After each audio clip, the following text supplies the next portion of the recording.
ಇಂದು ಮೈಸೂರಿಗೆ ಮುಖ್ಯಮಂತ್ರಿ ಸಿದ್ದರಾಮಯ್ಯ ಭೇಟಿಯನ್ನ ಕೊಡಲಿದ್ದಾರೆ. ವಿಶೇಷ ವಿಮಾನದಲ್ಲಿ ಮಧ್ಯಾಹ್ನ 3 ಗಂಟೆಗೆ ಮೈಸೂರಿಗೆ ಸಿಎಂ ಪ್ರಯಾಣವನ್ನ ಬೆಳೆಸಲಿದ್ದಾರೆ. 3:45 ಗಂಟೆಗೆ ಯಾರಗನಹಳ್ಳಿ ಗ್ರಾಮಕ್ಕೆ ಸಿದ್ದರಾಮಯ್ಯ ಭೇಟಿ ಕೊಡಲಿದ್ದಾರೆ.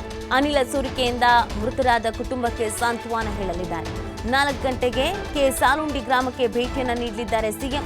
ಕಲುಷಿತ ನೀರು ಸೇವಿಸಿ ಅಸ್ವಸ್ಥರಾದ ಕುಟುಂಬಕ್ಕೆ ಸಿಎಂ ಸಾಂತ್ವನ ಹೇಳಲಿದ್ದಾರೆ. 5 ಗಂಟೆಗೆ ಅಂತರ್ಜಾತಿ ನೋಂದಣಿ ಮತ್ತು ವಿವಾಹ ವೆಬ್ಸೈಟ್ ಉದ್ಘಾಟನೆಯನ್ನ ಮಾಡಲಿದ್ದಾರೆ. ಸಂಜೆ 6 ಗಂಟೆಗೆ ಭಗವಾನ್ ಬುದ್ಧರ 2568ನೇ ಜನ್ಮ ದಿನಾಚರಣೆಯಲ್ಲಿ ಭಾಗಿಯಾಗಲಿದ್ದಾರೆ. ಇವತ್ತು ಮೈಸೂರಿನಲ್ಲಿಗೆ ವಾಸ್ತವ್ಯವನ್ನ ಹೂಡಲಿದ್ದಾರೆ ಸಿಎಂ ಸಿದ್ದರಾಮಯ್ಯನವರು.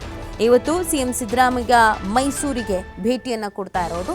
ವಿಶೇಷ ವಿಮಾನದಲ್ಲಿ ಮಧ್ಯಾಹ್ನ 3 ಗಂಟೆಗೆ ಮೈಸೂರಿಗೆ ಸಿಎಂ ತೆರಳಲಿದ್ದಾರೆ.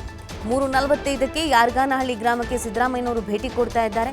ಅನಿಲ ಸೋರಿಕೆಯಿಂದ ಮೃತರಾದ ಕುಟುಂಬಕ್ಕೆ ಸಾಂತ್ವನ ಹೇಳುವಂತ ಕೆಲಸವನ್ನು ಕೂಡ ಮಾಡಲಿದ್ದಾರೆ. 4 ಗಂಟೆಗೆ ಸಾಲುಂಡಿ ಗ್ರಾಮಕ್ಕೆ ಭೇಟಿಯನ್ನು ನೀಡ್ತಾ ಇದ್ದಾರೆ ಸಿಎಂ.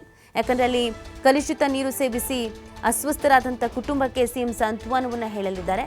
ಇನ್ನೊಂದು ಕಡೆಯಲ್ಲಿ ಒಂದಷ್ಟು ಯೋಜನೆಗಳಿಗೆ ಚಾಲನೆಯನ್ನ ಕೂಡ ನೀಡಲಿದ್ದಾರೆ. ಅಂದರೆ 5 ಗಂಟೆಗೆ ಅಂತರ್ಜಾತಿ ನೋಂದಣಿ ಮತ್ತು ವಿವಾಹ ವೆಬ್ಸೈಟ್ ಉದ್ಘಾಟನೆ ಕಾರ್ಯಕ್ರಮವನ್ನು ಹಮ್ಮಿಕೊಳ್ಳಲಾಗಿದೆ. ಹಾಗೆಯೇ ಸಂಜೆ 6 ಗಂಟೆಗೆ ಭಗವಾನ್ ಬುದ್ಧರ 2568ನೇ ಜನ್ಮ ದಿನಾಚರಣೆಯನ್ನು ಕೂಡ ಹಮ್ಮಿಕೊಳ್ಳಲಾಗಿದೆ. ಆ ಕಾರ್ಯಕ್ರಮದಲ್ಲೂ ಕೂಡ ಭಾಗಿಯಾಗ್ತಾ ಇದ್ದಾರೆ. ಇವತ್ತು ಇಡೀ ಮೈಸೂರಿನಲ್ಲೇ ಇರಲಿದ್ದಾರೆ.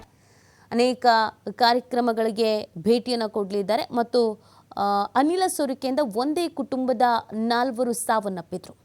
ಈ ಪ್ರಕರಣ ಸಾಕಷ್ಟು ಆಘಾತಕ್ಕೆ ಕಾರಣವಾಗಿತ್ತು. ಇನ್ನು ಆ ಕುಟುಂಬಕ್ಕೂ ಕೂಡ ಸಾಂತ್ವನ ಹೇಳುವಂಥ ಕೆಲಸವನ್ನು ಇವತ್ತು ಸಿಎಂ ಮಾಡ್ತಾ ಇದ್ದಾರೆ. ಅಲ್ಲಿಗೂ ಕೂಡ ಭೇಟಿಯನ್ನು ಕೊಡ್ತಾ ಇದ್ದಾರೆ.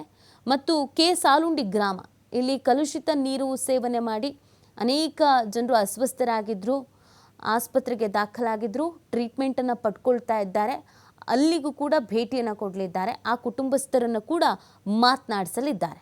ಹೀಗೆ ಇವತ್ತು ಮಧ್ಯಾಹ್ನದಿಂದ ಸಂಜೆವರೆಗೂ ಸುಮಾರು 3 ಗಂಟೆಯಿಂದ ಸಂಜೆ 7 ಗಂಟೆವರೆಗೂ ಅನೇಕ ಕಾರ್ಯಕ್ರಮಗಳಲ್ಲಿ ಸಿಎಂ ಭಾಗಿಯಾಗ್ತಾ ಇದ್ದಾರೆ.